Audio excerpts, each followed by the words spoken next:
nyuma yo gukizwa n'Imana bakambuka inyanja itukura. Abisirayeli bakomeje urugendo rwabo berekeza ku musozi wa Sinayi. Aha niho Imana yashakaga kugira nabo isezerano. Ku munsi wa gatatu habaye ibintu bitangaje bitigeze bibaho. Habaye inkuba zikomeye, imirabyo irarabya, igicu kinini gitwikira umusozi, ndetse humvikana n'ijwi ry'impanda rikomeye. Umusozi wa Sinayi wose watutumbye umwotsi kuko Uwiteka yari yawumanukiyeho mu muriro. Abisirayeli bose bahagaze kure bahinda umushyitsi. Bari babonye ko Imana atari umuntu usanzwe, ahubwo ari Imana nyir'ubutware wera kandi uteye ubwoba. Ntibashoboye kwegera uwo musozi, maze Imana ihamagara Mose ngo azamuke ku musozi. Mose wenyine niwe wemerewe kwegera Imana, abandi basabwa kuguma inyuma kugira ngo batarimbuka. Aho ni Imana yahereye itanga amategeko 10, amategeko yagombaga kuyobora ubuzima bw'ubwoko bwayo. Yababwiye ko badakwiye gusenga ibigirwamana, ko bagomba kuba ababyeyi babo, kutica, kutiba, kutabeshya no gukunda Imana n'umutima wabo wose. Ariko aho Mose yaramaze iminsi 40 n'amajoro 40 ku musozi, abantu batangiye kwiheba, batangira kuvuga bati ntituzi icyabaye kuri Mose. Mu kwihangana guke kwabo begereye Aroni baramubwira bati dukorera Imana izagituyobora. Aroni afata impeta za zahabu abaturage bari bambaye, azishongesha, akora ikimasa cya zahabu. Abantu batangira kukiramya bavuga bati iyi niyo Mana yabakuye mu gihugu cya Egiputa. Icyo cyari icyaha gikomeye cyane imbere y'Uwiteka. Nyuma y'ibitangaza byose Imana yari yabakoreye, bahisemo gusimbuza Imana nzima ikigirwamana cyakozwe n'amaboko y'abana b'abantu. Uwiteka ararakara cyane, abwira Mose ati manuka kuko ubwoko bwawe bwiyonone cyane. Mose aramanuka afite ibisate 2 by'amabuye byanditsweho n'urutoki rw'Imana.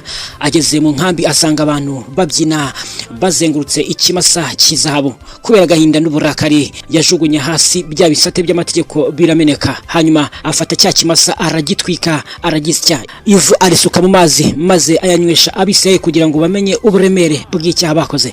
Nyuma y'ibyo Mose yongera kuzamuka ku musozi asabira ubwoko imbabazi. Yasenze asaba Imana kutabarimbura, ahubwo ikababarira. Kubera imbabazi zayo nyinshi, Imana yumvise gusenga kwa Mose nubwo hari ibihano byakurikiyeho. Ntiyeretse isezerano yari yaragiranye na Abrahamu, Isaka na Yakobo.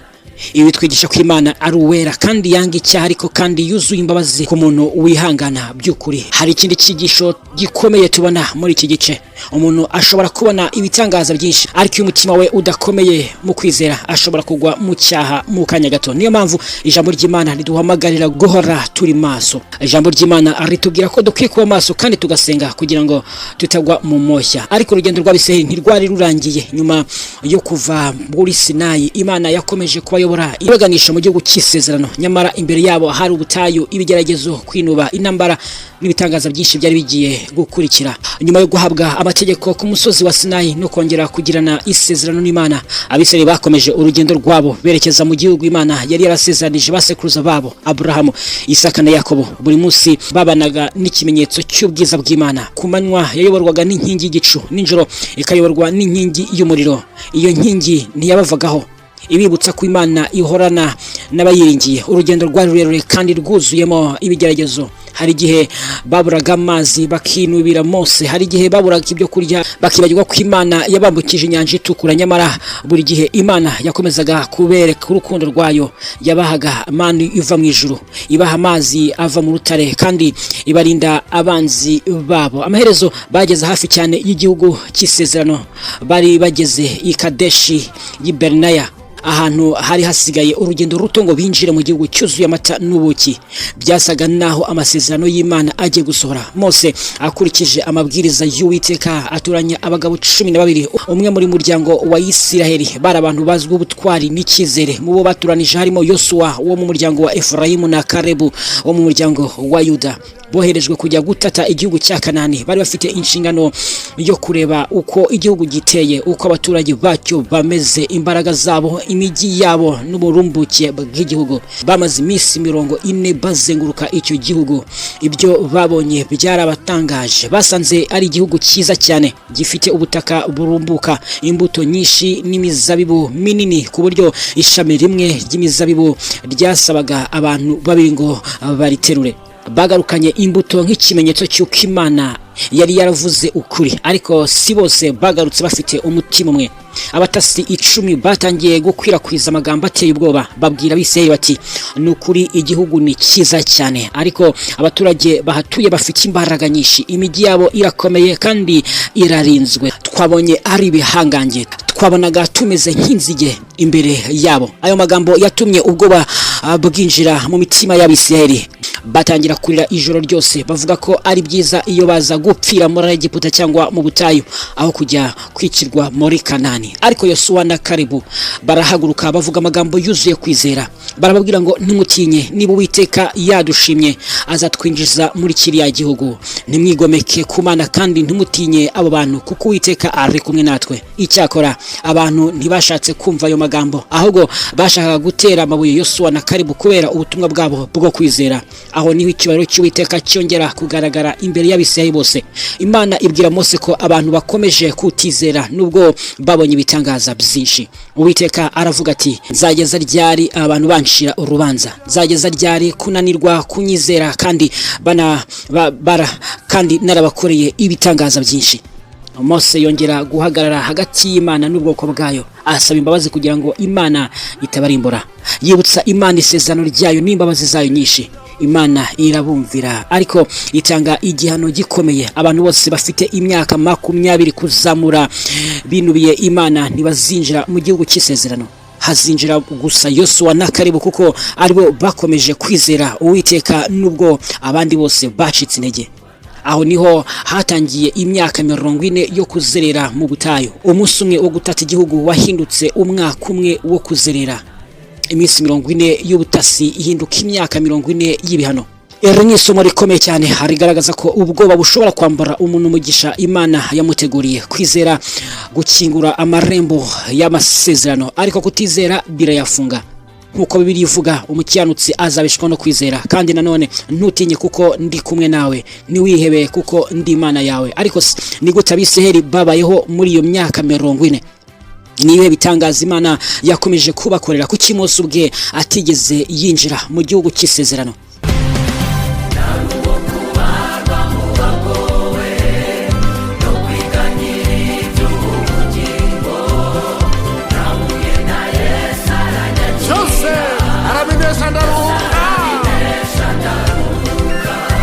Nyuma yuko Imana itangaje ko Abisirayeli bazamara imyaka 40 bazerera mu butayu kubera kutizera kwabo, urugendo rwafashe indi ntera. Icyari urugendo rugufi cyahindutse imyaka myinshi yo kwigishwa, kumvira no kwizera Imana.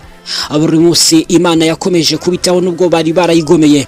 Yabamanuriraga manu iva mu ijuru kugira ngo baticwa n'inzara, yabahaga amazi igihe bayaburaga, kandi inkingi y'igicu ku manywa n'inkingi y'umuriro nijoro byakomeje kubayobora. Nubwo abantu bahoraga binuba, Imana ntiyigeze ibareka burundu, ariko umutima wo kwinuba ntiwigeze ubavamo. Kenshi bagiraga bati kuki watuzanye muri ubu butayu, byari kuba byiza dusubiye muri Egiputa. Bibagiwe ko Egiputa yari igihugu cy'uburetwa aho batakiraga Imana ngo ibakize. Bibiliya itwigisha ko umutima utanyurwa ushobora gutuma umuntu yibagirwa imigisha y'Imana. Iyo umuntu yibanze ku bibazo gusa ashobora gutabona iby'Imana iri gukora. Mu rugendo rwabo habaye n'ubwigomeke bwa Kora, Datani na Abiramu. Bashatse kwigomeka kuri Mose no kuri Aroni, bavugaga ko nabo bakwiriye kuyobora ubwoko, ariko Imana yerekanye uwo yari yaratoranije. Isi yarasadutse irabamira hamwe n'abari babashyigikiye. Byabaye isomo rikomeye kubayoborwa n'Imana, bisaba kubaha abo yabashyiriyeho. Nyuma y'igihe Abisirayeli bongeye kubura amazi, batangira kwinubira Mose bavuga amagambo akomeye. Uwiteka abwira Mose ati vugisha urutare maze ruratanga amazi, ariko Mose kubera umujinya n'umunaniro ntiyakurikije neza ikimana yari yamutegetse, ahubwo yakubise urutare inshuro 2 akoresheje inkoni. Amazi yavuye mu rutare, abantu n'amatungo baranywa. Nubwo amazi yabonetse, Imana yabwiye Mose na Aroni iti kubera ko mutanyubashye imbere y'Abisirayeli ntimuzabinjiza mu gihugu nabasezeranije. Iryo ryari isomo rikomeye. Uko umuntu yaba ameze kose akorera Imana, kumvira biruta byose, nk'uko ijambo ry'Imana arivuga ngo kumvira biruta igitambo. Hashize igihe Aroni umutambyi mukuru arapfa ku musozi wa Hori. Mose yambika umuhungu we Eliyazari imyambaro y'ubutambyi, maze Aroni ava muri ubwo buzima. Abisirayeli bamurira iminsi 30. bakomeje urugendo ariko bongera gucika intege, bongera kuvuga nabi Imana na Mose kubera kwigomeka kwabo. Uwiteka yohereza inzoka z'ubumara mu nkambi, inzoka ziruma abantu benshi barapfa. Abantu bamenye icyaha cyabo basanga Mose, baravuga bati twakoze icyaha kuko twavuze nabo Uwiteka nawe. Mose arabasabira. Imana ibwira Mose gukora inzoka y'umuringa akayimanika ku giti. Umuntu wese warumwaga n'inzoka iyo yarebaga kuri iyo nzoka y'umuringa afite kwizera yahitaga akira. Icyo gitangaza cyari ikimenyetso cyari kuzasohozwa nyuma ubwo Yesu Kristo yari kuzamanikwa ku musaraba kugira ngo umuntu wese umwizera abone ubugingo bw'iteka. Mu myaka yose bamaze bazerera, Imana ntiyigeze ihinduka. Imyambaro yabo ntiyashaje, inkweto zabo ntizasaje, kandi yakomeje kubarinda nubwo banyuraga mu butayu bukomeye. Ariko uko imyaka yagendaga ishira, igisekuruza cyose kitizeye cyagiye gipfa buhoro buhoro nk'uko Imana yari yarabivuze. Hasigaye abakiri bato, aribo bari bagiye kwinjira mu gihugu cy'isezerano. Mose yarazi ko igihe cye cyo kuva ku isi cyegereje. Yatangiye gutegura Yosuwa kugira ngo azayobore ubwoko nyuma ye. Yosuwa yari umuntu wizeraga Imana kandi wumviraga amabwiriza yayo. Ariko byagenze bite ku munsi Mose yapfiragaho? Kuki atageze muri Kanani? Ni gute Yosuwa yayoboye Abisirayeli bambuka uruzi rwa Yorodani bakigarurira Yeriko n'ibindi bihugu?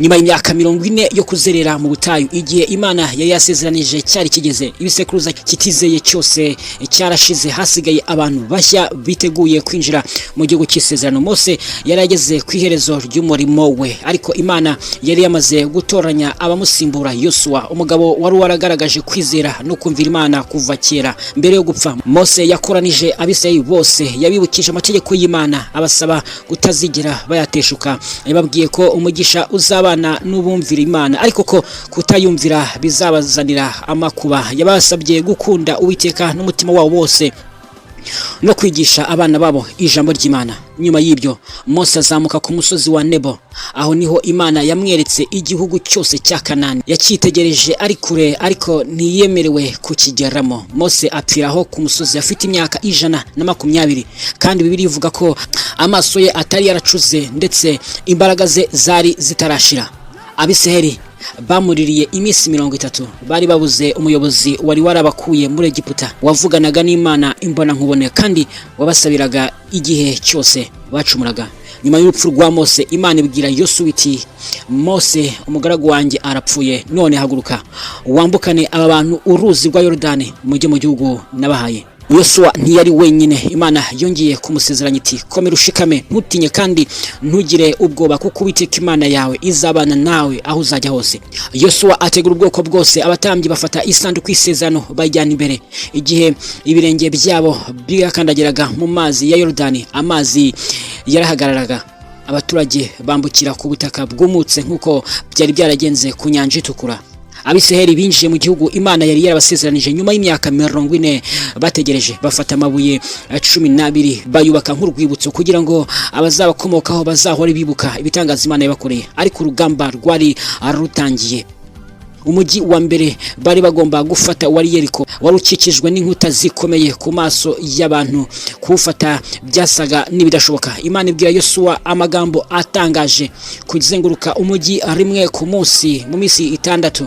Hanyuma ku munsi wa 7 bakawuzenguruka inshuro 7. Nyuma yaho abatambyi bakavuza impanda, abaturage bose bakarangurura n'ijwi rirenga. Abantu bumviye amabwiriza y'Imana nubwo atarasanzwe. Mu kanya nk'ako guhumbya, inkuta za Yeriko zirasenyuka. Abisirayeli binjira mu mujyi barawufata.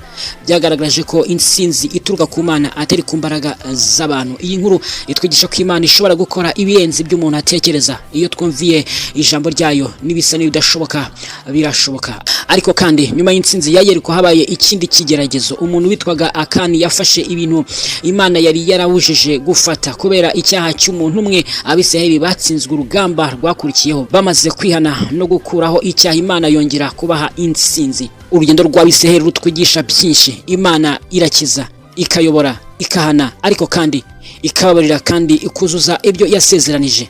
nta jambo na rimwe ryayo rigwa hasi. Tuzakomeza kurebera hamwe uko igihugu cyagabanijwe imiryango ya Isiraheli, uko abacamanza bayoboye, uko habonetse abami nka Sawuli, Dawidi na Salomo, ndetse nuko ayo mateka yose yateguye kuza kwa Yesu Kristo n'umukiza. Ibyo byose nibyo tuzakomeza kurebera hamwe mu bice bizakurikiraho. Niba iyi documentaire yakugira umumaro, komeza kuyisangiza abandi, kora subscribe kuri channel yacu kandi akamenyetso unzogera kugira ngo ujye ubasha kwitubana notification igihe cyose tukoshyezeho ikiganiro.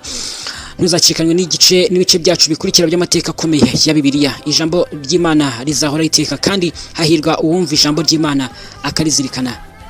Imana ibarinde.